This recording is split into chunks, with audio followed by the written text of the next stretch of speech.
ಎಲ್ಲರಿಗೂ ಚಂದ. ನನಗೆ ಸನ್ಮಾನ ಇಷ್ಟ ಅಲ್ಲ ಅಂದನು. ನನಗೆ ನಿಜವಾಗ್ಲೂ ನನ್ನ ತಾಯಿ ಕಳ್ಕೊಂಡ್ಮೇಲೆ ನನ್ನ ತಾಯಿ ನೋಡಿತಿಲ್ಲ ಅಂಥ ತಾಯಿ ಸ್ಥಾನದಲ್ಲಿ ಇರ್ತಕ್ಕಂಥ ಸುಧಾ ತ್ಯಾಗರಾಜು. ನಿಜಕ್ಕೂ ಹೇಳ್ತಾ ಇದ್ದೀನಮ್ಮ, ನಾನು ಎಷ್ಟೋ ತಪ್ಪುಗಳು ಮಾಡೋದು ನನಗೆ ಕ್ಷಮಿಸ್ಬಿಟ್ಟು ಈ ಮಟ್ಟದಲ್ಲಿ ನಾನು ಗೌರವ ಕೊಡ್ತೀನಿ ಅಂದರೆ ನಾನು ಯಾವುದೋ ಜನ್ಮದ ಪುಣ್ಯ ಮಾಡಿದೆ.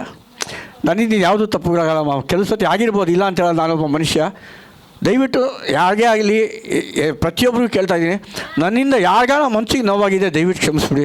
ಯಾಕೆ ನಾನು ಸ್ವಲ್ಪ ಶಾರ್ಟ್ ಟೆಂಪರು, ಒಂದೊಂದು ಸತಿ ಭಾವೋದ್ರೇಕಾಗ್ಬಿಡ್ತೀನಿ, ಎಮೋಷನಲ್ ಜಾಸ್ತಿ ನಂದು. ಅದು ಪುನೀತ್ ರಾಜ್ಕುಮಾರ್ ಜೊತೆ ಅಭಿನಯ ಮಾಡಿರೋದ್ರಿಂದ ಅವ್ರ ಬುದ್ಧಿಗಳು ನನಗೆ ಬಂದ್ಬಿಟ್ಟಿದೆ. ದಯವಿಟ್ಟು ನನ್ನಲ್ಲಿ ತಪ್ಪುಗಳಿದೆ, ದಯವಿಟ್ಟು ಕ್ಷಮಿಸಿ. Thank you.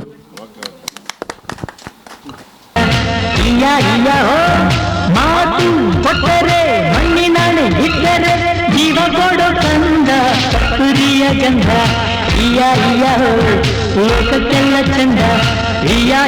ಹೋ ಪ್ರೀತಿ ಇಟ್ಟರೆ ಬೆನ್ನು ತಟ್ಟಿ ಕೊಟ್ಟರೆ ಹಾಡು ಹೇಳೋ ಕಂದ ಕನ್ನಡದ ಕಂದ.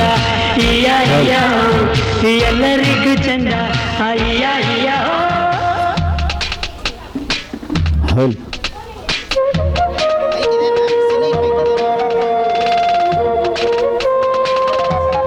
ಸರ್ ಆ ದೇವರ ಆಡಿದ